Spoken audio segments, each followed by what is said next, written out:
তো আমি এটা প্রত্যেক দিনই করি, তো তোমাদের সঙ্গে শেয়ার করা হয় না। তো আমি আজকে ভাবলাম যে এই বিশেষ ভিডিওটা তোমাদের প্রচুর হেল্প হবে। প্রত্যেক দিন অন্তত এই জায়গাগুলো বাচ্চাদের পরিষ্কার রাখার, আর আমি যেভাবে প্রসেস করে দেখাচ্ছি সেগুলো দেখার। তো 6-7টা জায়গা মোটামুটি আছে। এগুলো খুব আস্তে আস্তে করতে হয় যাতে বাচ্চার কোনো আঘাত না লাগে। আর দেখতে পাচ্ছ কতটা পরিমাণ নোংরা উঠে গেছে।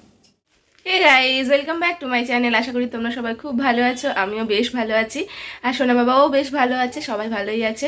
কিন্তু এই ঠান্ডা ঠান্ডা ওয়েদারে না আমার একটু ঠান্ডাই লেগেছে। অ্যাকচুয়ালি আমার লাগতো না, তোমার দাদা ভাইয়ের লেগেছে, তো তাই থেকে আমি আছি। এখন তো জানো যাদের বাড়িতে ঠান্ডা লাগছে তাদের প্রত্যেকের, একটা বাড়িতে একজন যদি লেগে যায় বাড়ির প্রত্যেকের হচ্ছে। তো আমার এখন ভয় যে আমার বাবুটা যাতে না লাগে, কারণ সেই জন্য আমি একটু দূরে দূরেও আছি। মানে একেবারে তো কোল ছাড়া করতে পারি না, তাও মানে ওই হামি টামিগুলো একটু খাচ্ছি না, কাছাকাছি খুব একটা মুখ নিয়ে যাচ্ছি না।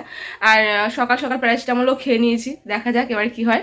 তো এখন দুপুরবেলা একটু আগের থেকে মনে হচ্ছে বেটার আছি। সকালবেলা খুব ঠান্ডা লাগছে, মানে খুব নাকটা কেটেছিল আর কি। এখন কথা বলছি হালকা খনখন করছে, তোমরা বুঝতেই পারছো। তো চলো, আজকে যে ভিডিওটা, যে বিশেষ ভিডিওটা বানিয়েছি সেটা কিন্তু অনেকটা তোমাদের হেল্পের জন্যই। তো আমি এটা প্রত্যেক দিনই করি, তো তোমাদের সঙ্গে শেয়ার করা হয় না। তো আমি আজকে ভাবলাম যে এই বিশেষ ভিডিওটা তোমাদের প্রচুর হেল্প হবে। আর আমি তো তোমাদেরকে বলেছিলাম যে আমি মাঝে মাঝে একটা করে হেল্পফুল ভিডিও বানাবো বাচ্চাদের জন্য, যারা নতুন মা বা যারা মা হবে তাদের প্রত্যেক খুব সুবিধা হবে। তো ওই জন্য আমি এটা বানিয়েছি। তো তোমরা কিন্তু এটা পুরোটা দেখবে। তো আমি কয়েকটা খুব ভালো মানে বিশেষ বিশেষ পয়েন্ট মানে জায়গা দেখিয়েছি যেগুলো আমরা সব সচরাচর ভুলে যাই, যে এগুলো এগুলো এমনি পরিষ্কার টরিষ্কার তো করা হয় বাচ্চাদের, কিন্তু ওই কটা ভুলে যাওয়ার জন্য অনেক বড় বড় ক্ষতিও হতে পারে একটা বাচ্চার। হতে পারে সেখানে বড় বড় ফুসকুড়ি বা বড় বড় আকারের কোনো র্যাশ ফ্যাশ এগুলোও বেরোচ্ছে। তো আমি এই কথা বলছি না, ও আমার সঙ্গে ওই করে কথা বলছে। তো সেগুলোই আমি তোমাদেরকে দেখিয়েছি। আমি কিন্তু বাচ্চাকে প্রায় প্রথম দিকে তুলো দিয়ে করতাম, যখন ও 1 মাস পর্যন্ত ছিল। তুলো দিয়ে গরম জলে, তুলো দিয়ে মানে উষ্ণ গরম জলে ও যতটা নিতে পারবে সেভাবে দিতাম। তারপরে এখন আবার ওই উইপসটা দিই। আর বেশি মানে বক বক করবো না, এবারে তুমি সরাসরি দেখে নাও যে আমি কিভাবে পরিষ্কার করি আর কোন কোন জায়গাগুলো পরিষ্কার করছি। এখানে আমি হিমালয়ের উইপসটা ইউজ করেছি, কারণ তোমরা অনেকেই জানো আমার বাচ্চার যে যে প্রোডাক্টগুলো আমি ওর ইউজ করি সেই সব কিছু কিন্তু হিমালয়ের প্রোডাক্ট। তো সেই জন্য আমি এখানে হিমালয়ের প্রোডাক্টটা ইউজ করেছি। তবে ওর শুধু গায়ে যখন পরিষ্কার করি তখনই হিমালয়ের উইপসটা ইউজ করি, আর অন্য সময় যখন পটি করে তখন কিন্তু আমি জনসনের উইপস ইউজ করি। তো দুটোই ইউজ করি আমি। তো আমার ওই যখন পটি করে তখন মনে হয় বেশি কমফোর্টেবল হচ্ছে জনসনের উইপসগুলো, আর যখন মানে এমনি গাটা এইগুলো পরিষ্কার করি তখন মনে হয় যে এটাতেই বেশি সুবিধা হয়। যাই হোক, তোমরা এখন দেখে নিচ্ছ যে আমি প্রথমে গলার দিকটা পরিষ্কার করছিলাম, আর তারপরে হচ্ছে কানের গোড়া এটাই পরিষ্কার করছিলাম। তো সেটা তোমাদের আগে দেখিয়ে নিই যে কতটা নোংরা পড়ে থাকে, গলা আর কানে অনেকটাই নোংরা পড়ে থাকে। আর আমি যেহেতু পরিষ্কার করতে করতে তারপরে শুরু করেছিলাম, তাই তোমাদেরকে দেখালাম না। তোমরা ভালো করে লক্ষ্য করলে দেখতে পাবে তোমাদের বাচ্চাদের কানে বা কানের পিছনে বা গলায় প্রচণ্ড নোংরা পড়ে। আমি ইভেন এটাও দেখেছি অনেক বাচ্চাদের যে তাদের মানে গলাতে এই খাঁজগুলোর মধ্যে হালকা হালকা র্যাশও বেরিয়েছে। এক একজন তো এমন দেখেছি যে বেশ বড় আকারের একটা ফোড়ার মতো আকার ধারণ করেছে এক একটা র্যাশ। তো সেইগুলোর কিন্তু অনেকটা কারণ কিন্তু এই নোংরাগুলো জমে যায়। আবার কিছু লোক আছে যে এইগুলোতে না খুব পাউডার ইউজ করে, যেটা কিন্তু করা একদমই উচিত না। তো এই নিয়ে আমি না হয় একটা ভিডিও বানাবো যদি তোমরা চাও, যদি বলো যে পাউডার কি কখন ইউজ করা উচিত, পাউডার কখন ইউজ করা উচিত না, তো সেটা তাহলে আমি তখন সেই ব্লগে বলবো। তো যাই হোক, এটাই বলি যে যখন এই গলার এই খাঁজগুলো পরিষ্কার করবে, আমি যখন পরিষ্কার করে তোমাদের দেখাবো, তোমার দেখতেই পাবে কতটা ক্লিন হয়ে গেছে। তো আমি এটা রেগুলার বেসিস করি, কিন্তু তোমাদের একটা জিনিস ভাবতে হবে যে প্রচণ্ড আস্তে, কিন্তু একদম মানে খুব হালকা হাতে যেন ওর কিছু না লাগে, একদম গায়ে যেন না লাগে সেরকমভাবে কিন্তু এগুলো পরিষ্কার করতে হয়। যেহেতু ওরা খুব ছোট, তাই খুব আস্তে আস্তে এগুলো পরিষ্কার করতে হয়। এমনকি কানের গোড়াটাও যদি একটু প্রেসার দেওয়া হয় তো তখন ওগুলো কেটে যাবে। আর আমার বাবু তো না ঘুমালে কারোরই আর কি কারোরই বাচ্চা না ঘুমালে এই কাজগুলো করা সম্ভব নয়।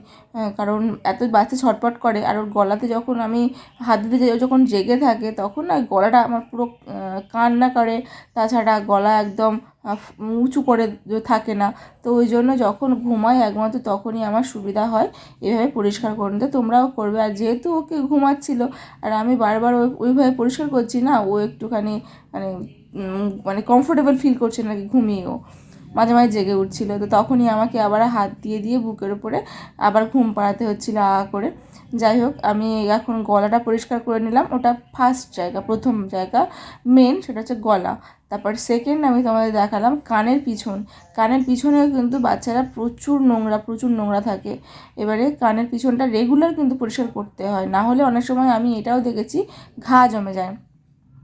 আর এরপরে থার্ড যে জায়গাটা সেটা দেখাবো, সেটা হচ্ছে হাতের আঙুল। আমার বাবু ঘুমাচ্ছিল, তো ওর আঙুলটা আমি যত ফাঁক করে তোমাদের দেখানোর চেষ্টা করছি, ও ফাঁকা করছিল না। যতবার করার চেষ্টা করছে ও, আর ততবারই ও আরও বেশি করে হাতটা আটকে নিচ্ছিল, যেহেতু ঘুমাচ্ছিল। তো যাই হোক, আর আমি বেশি ডিস্টার্বও করিনি, তাও তোমাদেরকে দেখালাম। তো বেশ ওই প্রত্যেকটা আঙুলের ফাঁকে ফাঁকে প্রচুর নোংরা থাকে। আর এখন আমাদের সোনা বাবা এখন অনেকটা কয়েকটা খেলা শিখেছে, যেমন তার মধ্যে একটা হচ্ছে মুখের মধ্যে হাত ঢুকিয়ে দেওয়া, আবার কি ওই হাতটা নিয়ে মাথার চুল টেনে ছেঁড়া। এবার যখন মাথার চুল টেনে ছিঁড়ে তো তখন ওই হাতের মধ্যেই চুলগুলো থেকে যায়। আবার সারাদিন তো এটা ওটা করছেই, মুখে হাত দিচ্ছে, আর পুরো হাতটা নিয়েই ও মুখের মধ্যে দিয়ে দেয়, পুরো সবকটা আঙুল নিয়েই মুখের মধ্যে দিয়ে দেয়। তার ফলে কি হয়, যত নোংরাগুলোর হাতে আছে সেগুলো কিন্তু ওর পেটের মধ্যে চলে গেলে একটা পেট খারাপের সম্ভাবনা থাকে, আর খুবই ক্ষতি হয় সেটা। তো হাতের মধ্যে প্রচুর নোংরা থাকে প্রত্যেকটা আঙুলের মাঝখানে, সেগুলো পুরো আস্তে আস্তে পুরো ক্লিন করতে হয়। আর তারপরে আরও পুরো হাতটা যতটুকু মানে কবজি পর্যন্ত ততটাই কিন্তু ভালো করে পরিষ্কার করে দেবে। তো না হলে তো প্রতিদিন স্নান করছে ওরা, এবার এছাড়াও এই হাতটা পুরো সবসময় পরিষ্কার করবে, যখন দিনে একটা টাইম হোক বা দিনে দুটো টাইম হোক, এরকমভাবে করবে। আর এরপরে যারা ফোর্থ জায়গা যেটা তোমাদের দেখাবো, মানে 4 নম্বর জায়গা, সেটা হচ্ছে পায়ের যে হাঁটুর অপোজিটে খাঁজগুলো, বা বাচ্চাদের তারই ওপরে, যেমন ওই থায়ের ওখানে কয়েকটা বেশ মোটা মোটা খাঁজ পড়ে। তো তোমাদেরকে তো সেটা ভিডিও এখন দেখালাম। তো ওই জায়গাগুলো কিন্তু আমরা মিস করে যাই পরিষ্কার করার। তো ওই একটা জায়গা, যেটা হচ্ছে আমি তোমাদেরকে 4 নম্বরে বললাম, ওই একটা জায়গা। এরপরে তোমাদেরকে বলছি যেটা 5 নম্বরে যে জায়গাটা, সেটা পায়ের আঙুল। তো পায়ের আঙুলেও প্রচণ্ড নোংরা থাকে, মানে পায়ের যেভাবে হাতের আঙুলের মাঝখানে নোংরা থাকে, পায়ের আঙুলের মাঝখানেও খুবই নোংরা থাকে। তবে এটা না যে পাটা তো মুখে দেয় না, একটু বড় হলে তখন হয়তো পা মুখে দেবে, এখন তো দেয় না, আমার বাবা দেয় না। তো আমার কি করতে, পাটা খালি পরিষ্কার করে দিই, কিন্তু হাতটা বারবার পরিষ্কার করতে হয়। আর যে এরপরে আরেকটা জায়গা যেটা দেখাবো, 6 নম্বর জায়গা, সেটা হচ্ছে হাতের যেটা বগল বলা হয় আর কি, আন্ডার আর্ম। তো সেটাই আর কি। তো আমি একদম পাতি ভাষায় তোমাদের সঙ্গে সবটা শেয়ার করছি, তো সেই জন্য তোমাদেরও সুবিধা হবে। ওই বাচ্চাদের ওখানটায় খুব অপরিষ্কার হয়।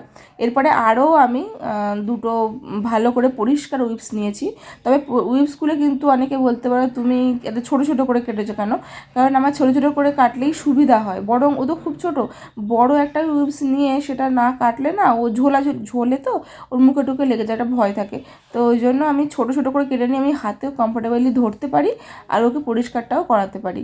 যাই হোক, এবারে হাতটার সবটা পরিষ্কার করে নিয়ে শেষে আরও দুটো পর মোট আমি 4 বার করি, শেষে একটা পরিষ্কার ক্লিন নিয়ে সেটা আরও পুরো হাতটা পরিষ্কার করে দিই। এবার উইপসের মধ্যে তো একটা কেমিক্যাল দেওয়া থাকে, যেটা খারাপ কিছু না, তাও আমার যেন মনে হয় যে আমি ওই উইপসটা হাতে যে পুরোটা পরিষ্কার করেছি কোনোই পর্যন্ত, ও কিছুক্ষণ পরে সেই হাতে যেহেতু মুখে দেবে, তাই জন্য আমি করি কি, একটা ভালো পরিষ্কার ন্যাকড়া ভালো করে একটু হালকা গরম জল, মানে উষ্ণ গরম জলে একটু পরিষ্কার করে দিয়ে আর সেটা দিয়ে ভালো করে পরিষ্কার করে দিই হাতটা খালি, যাতে ওই হাতটা যখন ও মুখে দেবে কোনো অসুবিধা না হয়। এবার তোমরা দেখো আমার বাবুর গলায় কতটা পরিষ্কার হয়েছে। আর এই যে বলছিলাম না গলা কোথাও ছিঁড়ে যায়, এই যে খাঁজগুলো যদি খুব জোরে টানাটানি করা হয় তাহলে কিন্তু ছিঁড়েও যায়, কেটে যায়, অনেক ভয় থাকে। তো খুব সাবধানে করতে হবে। আর তোমরা দেখতে পাচ্ছ আমার বাবুর গলায় কিন্তু একটা র্যাশও নেই। আর কানের পিছনটা দেখো, অনেকের এই কানের পিছনটা পুরো কালো হয়ে থাকে, বা অনেক ফুসকুড়ি বেরোয়, কেটে যায়, সবচেয়ে বড় কথা কেটে যায়, কিন্তু ওখানে আমার বাবুর একটু কাটেনি। তো সেরকমভাবে কিন্তু আস্তে আস্তে করতে হবে। আমি তোমাদেরকে এটাও দেখালাম যে হাতের আঙুলগুলো কতটা পরিষ্কার হয়েছে। এবারে আমি প্রত্যেক সপ্তাহে আমার সোনা বাবার হাতের আঙুলগুলোর নখ কাটতে হয়, কারণ ওর এত নখ বাড়ে এত স্পিডে, তো বাচ্চাদের প্রচুর স্পিডে নখ বাড়ে, আর সেই নখগুলো তো যথারীতি পুরো ব্লেডের মতো। তার হাতের নখগুলো দিয়ে আমাদের কাটুক সেটা কোনো সমস্যা নেই, কিন্তু ও নিজের মুখটুক আঁচড়ে ফেলে, তাই জন্য আর কি সমস্যা হয়ে যায়। আমি ওই জন্য নখগুলো প্রত্যেক সপ্তাহে কেটে দিই। তো আমি আজকে ভাবলাম যে সেই পরিষ্কার করছি আর একেবারে আজই কেটে দিই, মনে পড়ে গেল, তো ওই জন্য আবার নখটাও কাটতে বসবো। আর বসে গেলাম। আর এদিকে তোমাদেরকে তার আগেই দেখিয়ে দিচ্ছিলাম এর হাতের এইগুলো, দেখো একটাও অপরিষ্কার কিছু নেই। আর যে আন্ডার আর্ম সেটাও তোমাদেরকে দেখালাম, পায়ের খাঁজগুলোও তোমাদের দেখালাম। পুরোপুরি খুলে তো তুলে তো দেখাতে পারবো না, কারণ ও তো খুব ছোট আর ও এখন ঘুমাচ্ছে, তাই যতটা সম্ভব আমি তোমাদেরকে দেখালাম। আর এছাড়া আঙুলের মাঝখানে, পায়ের আঙুলের মাঝখানে সেই সবটাই দেখো একদম ক্লিন হয়ে গেছে। আর কোথাও যে তোমরা দেখো অন্য বাচ্চাদের যে র্যাশ বেরিয়েছে, তো আমি বলছি বলে না, তোমরা দেখো আমার বাচ্চার কিন্তু একটাও র্যাশও বের হয়নি ভগবানের কৃপায়। আর তোমরাও কিন্তু এইভাবেই চেষ্টা করো সবসময় এই সব জায়গাগুলো, যেগুলো না স্নান করানো হয় কীভাবে বলো তো, মাথার ওপরে জল দেওয়া হলো, একটু হাত দিয়ে সব পরিষ্কার করে নেওয়া হলো, মাঝে মাঝে শ্যাম্পু সাবান দেওয়া হলো, আর তারপরে স্নান করিয়ে আবার মুছে দেওয়া হলো, কিন্তু আমরা ভুলে যাই এই জায়গাগুলো। এছাড়াও আমি কয়েকটা জায়গা তোমাদের অ্যাড করে দেখাবো, তার আগে তোমরা দেখে নাও যে এই কতটা নোংরা উঠেছে। প্রথমবার দেখলে একটা নোংরা উঠেছে, তারপরে অল্প নোংরা উঠেছে, তারপর থার্ডটাই একদমই খুব অল্প, আর শেষেরটা দেখাবো একদমই নোংরা নেই। তো এইভাবেই আমি পরিষ্কার করি। আর খুব বেশি যে উইপস লাগে তা নয়, একটা উইপসে 4টে ভাগ করবে তাতেই হয়ে যাবে আমার মনে হয়। তো এই যে তোমাদেরকে ফার্স্ট বলেছিলাম আমি দুটো উইপস ইউজ করি, একটা জনসনের একটা হিমালয়ার। তো জনসনেরটা ও যখন জনসনেরটা আমি কোথায় ইউজ করি সেটা হচ্ছে আরও দুটো জায়গা, যেটা ও এখন ন্যাপি পড়ে আছে, আর ইউটিউবে ওরমভাবে দেখানো যায় না বাচ্চাদের প্রাইভেট পার্টগুলো। তো সেই পার্টগুলোতে যখন পরিষ্কার করাই, তখন ওই যেগুলো কোল ভাগ বলে, তারপরে যেগুলো মানে শিরদানার পিছন থেকে যে এটা থাকে সেইটাতেও পরিষ্কার করতে হয়। তো ওগুলোও তোমরা যখন পটি করাবে, পটি করে উঠবে বাচ্চা, তখন বা এমনি যখন পটি করবে অন্য সময় যখন মনে হবে, স্নানের সময় তো ওই জায়গাগুলো অবশ্যই পরিষ্কার করে বেশি ভালো করে, আর এমনি সময়ও একটা উইপস নিয়ে ওইগুলো ভালো করে পরিষ্কার করে দেবে। আর এছাড়াও যদি সে আমার যেহেতু ছেলে বেবি, তাই তার মানে প্রাইভেট পার্টগুলো খুব সুন্দরভাবে পরিষ্কার করবে, ঠিক আছে। আর মেয়ে হলেও তাই, বেবি হলে সেগুলো খুব সুন্দর করে পরিষ্কার করবে, যাতে না র্যাশ বের হয়, তাহলে কী হবে, ওরও কষ্ট হবে। যাই হোক, এদিকে আমি নখগুলো পরিষ্কার করে নিচ্ছিলাম। নখগুলো একটু বড় হয়েছিল, তবে আমি না ওর পায়ের নখগুলো একটু না বড় হলে পরিষ্কার করতে পারি না, একটু ভয় লাগে। আর হাতের নখগুলো তাড়াতাড়ি করে পরিষ্কার করে মানে তাড়াতাড়ি করে কাটতে পারি আর কি। হাতের নখগুলো খুব স্পিডে বাড়ে, আর পায়ের নখগুলো বাড়লেও আমি আর কি কাটি না। তো এই করতে করতে ও ঘুম থেকে জেগে উঠেছে। আসলে মা এত জ্বালাচ্ছে তখন থেকে, তো জেগে তো উঠবেই। যাই হোক, ওকে একটা টিপ পরিয়ে দিলাম। আর আমি আমার সোনা বাবাকে মাথার কপালে টিপ পরাই না, মাথায় একটা ছোট্ট নজর টিপ দিই, আর সেটাও কিন্তু হিমালয়ার কাজল। বাচ্চাদের জন্য এই কাজলটা না প্রচণ্ড ভালো, আমার তো খুব ভালো লাগে পার্সোনালি। তো যাই হোক, আশা করছি ভিডিওটা খুব ভালো লাগলো, তোমাদের প্রচণ্ড হেল্প হলো।